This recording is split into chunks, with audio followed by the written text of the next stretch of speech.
We're heading for a recession. I'm calling it now. We are heading for a recession. Yo, MAGA, y'all niggas just don't vote again, please. Just do something else. Whatever you would do on a November 5th or 6th or 4th or whatever the fuck. Just do something else.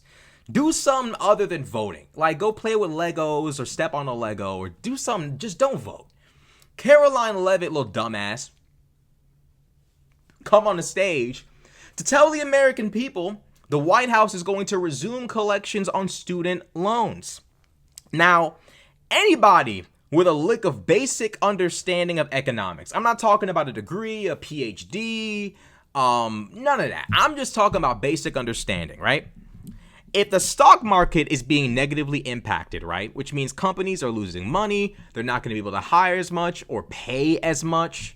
If tariffs are being enacted universally and the price of, average everyday goods go up, you kind of have a snowball effect to a possible recession, right? Companies can't hire or pay as much. Americans can't afford average everyday goods as much, which means everybody's hoarding money and there's not enough money in circulation in the economy.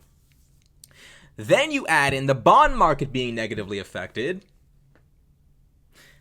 Donald Trump seemed to have kind of seen that as a red flag, but now Donald Trump, in the midst of all the economic mayhem he has caused, has now decided to add another financial burden to the American people, recollecting student loan debt.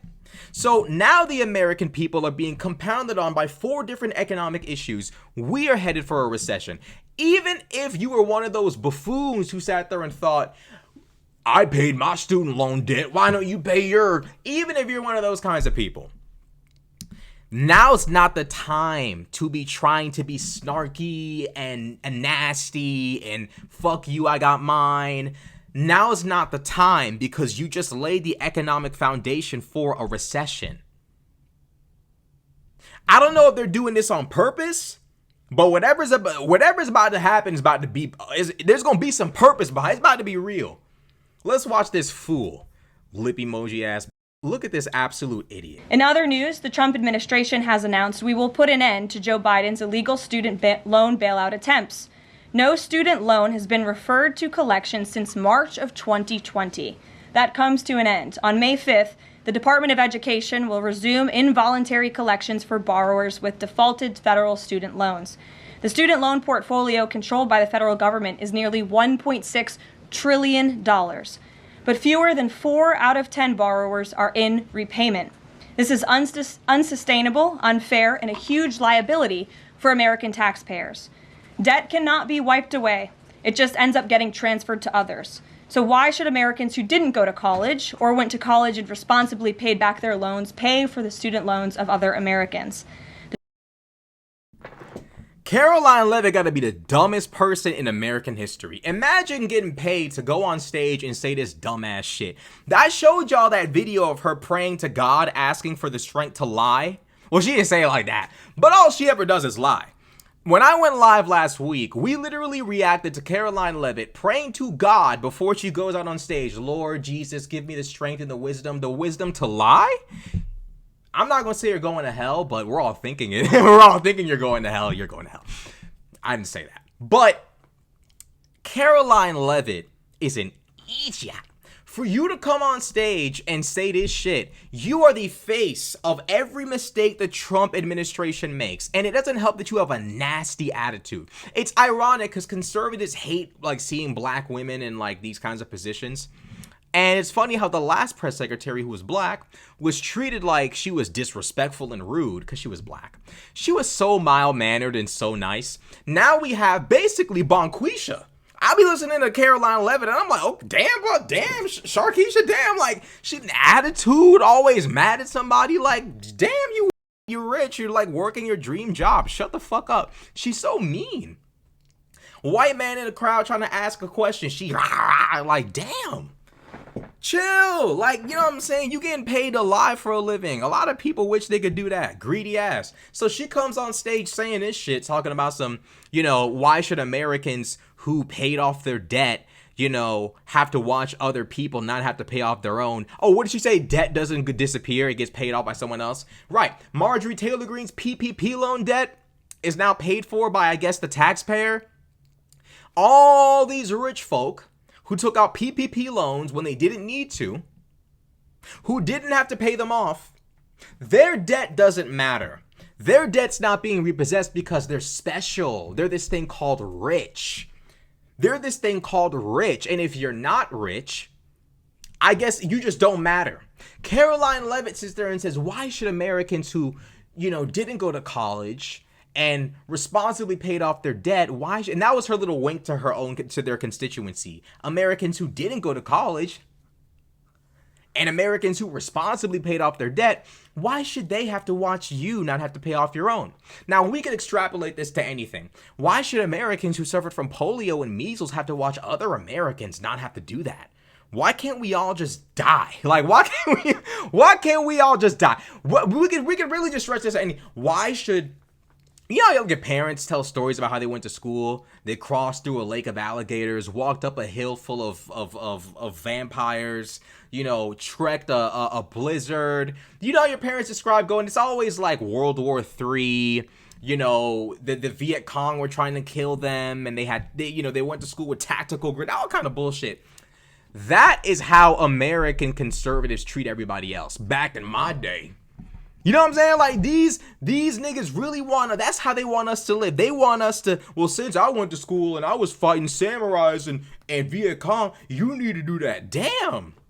We can't improve the country? Like, common sense would say an educated populace is far more beneficial to an economy than an uneducated populace.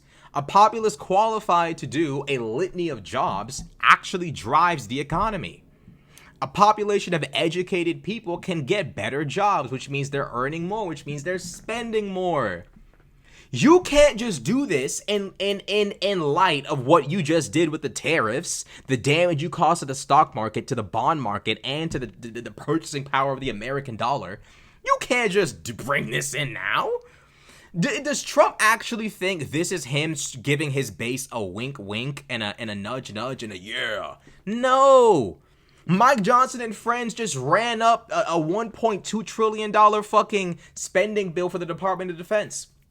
You found $1.2 trillion for that, but not $1.2 trillion to pay off these student loan debts? Make that one make sense. So as you run up deficit spending and you increase spending for the Department of Defense, which was unnecessary, now you want to lecture to the American people about debt not disappearing? Oh, really? What about all the money Trump owes? What about all of his debt? Nothing to say about that? Caroline Levitt? Conservatives really are Steven from Django. They will defend the rich and the powerful to their last breath. Hate these people. They are insane. They're deranged. It's weird. It's psychotic. It's deranged. And Trump's about to cause a recession. This is going to cause a snowball effect of just infinite mayhem and chaos in the economy. It's kind of funny because Trump said there'll be a bloodbath.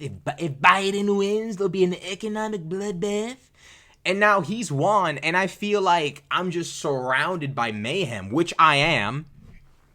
It's crazy how he predicted his own behavior, which he always seems to do, by the way. He always seems to predict his own mayhem. Donald Trump's presidency has been a total disaster. And Caroline Levitt walks up on stage to run defense for this dumbass administration. Use your fucking head. Use your head, dummy. Absolute idiot. Absolute fool. Imagine putting yourself in harm's way like this. Imagine putting yourself in harm's way trying to run defense for an administration's incompetence. For you conservatives at home who think, yeah, why should other people not have to pay off their loans when I had to? We're in for a recession. We're about to end up in a recession. You're going to wish Donald Trump did do that. You're going to wish he did. Of all the times to try to recall student loan debt, you do it after you enact the tariffs. Are you fucking dumb? Say, bro. Politics is a disaster, bro. What I've come to understand, folks, is that politics is 90% vibes, 10% policy. The problem emerges when the people who don't understand policy run the vibes. See, once was a time when Democrats ran the vibes. We had this guy called Obama, or, depending upon who you ask, Obama. And, you know, we had a guy named Obama and we lost that guy. He's not coming back. And conservatives up to this point have had a total monopoly on the vibes. Now, it seems like their monopoly on the vibes is decreasing. It's waning. It's not as strong as it used to be. But they've still got a monopoly on the vibes, and they have no sense of policy. We are what they called cooked. What the young people say, cooked? Yeah, that's what we are. Caroline Levitt on stage talking about why do America. Like, bitch, don't even talk about fairness. All you people represent is unfairness in its entirety. Conservative politics is literally just one big manifestation of unfairness. If unfairness were a body of people, it would be conservatives. Facts. It's all about enabling the rich. It's all about stomping on groups of people you don't like. The entire concept of conservatism is built on the idea of trying to be as unfair as possible to people you do not like. It's the entire purpose of your ideology. Don't even sit here and try to posture to us about fairness. Shut the fuck up. Like, she's so annoying, bro. Like, I know for a fact even conservatives have to begin to know this little bitch, bro. She'd be sitting there in the nasty-ass little attitude, reading from a piece of paper. Have you thought about anything they have your dumbass saying, Caroline Levitt? Have you sat there for 1 second and read this shit and said, this hoe-ass nigga finna crash the economy? She don't even, bro. She's not even thinking about any of the stuff he's done. Caroline Levitt doesn't even think for 1 second. Won't even lie. It looked like Donald about to crash the economy. It never occurs to her that maybe, just maybe, he might be making a mistake. It doesn't even occur to her. Not even a thought. Not even a thought. She doesn't even think about the possibility that maybe they have me up here defending bullshit. She's like that fucking, she's like, what's that girl from Mean Girls? Regina, but worse. She's like if you took Regina and the other blonde one, the stupid blonde one, and the nastiness of her, you could combine it, you get Caroline Levitt. Lord have mercy, bro. Make it stop. She over there praising, asking Jesus for help to help her lie. Jesus, help stop these people. But honestly, I feel like they're living out. I feel like this is destiny. I feel like this really is fate. This just is gonna have to happen. Every nation has their moment of like craziness, and this is our own. So we are what the young people call cooked.